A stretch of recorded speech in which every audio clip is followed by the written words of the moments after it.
Sesi 5. Letter of request and letter of appreciations. Dear students, welcome to the 5th session of the tutorial online. This week you are going to learn about letters of request and letters of appreciations. You can find this week's topic in Module 5 and 6.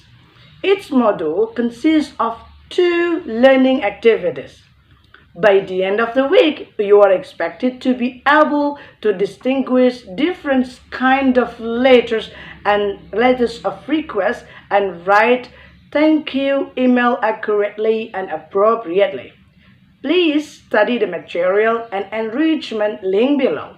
Afterward, please participate in discussion forum 5 and do the assignment 2.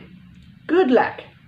Capaian pembelajaran umum, mahasiswa mampu berkomunikasi dalam bahasa Inggris, bentuk lisan dan tulisan secara berterima dalam konteks bisnis dan perkantoran.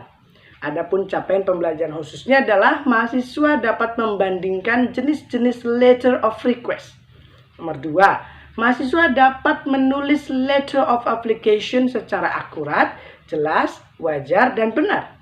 Sumber belajar utama yang digunakan pada sesi kelima ini adalah BMP, buku materi pokok MKWI 4201.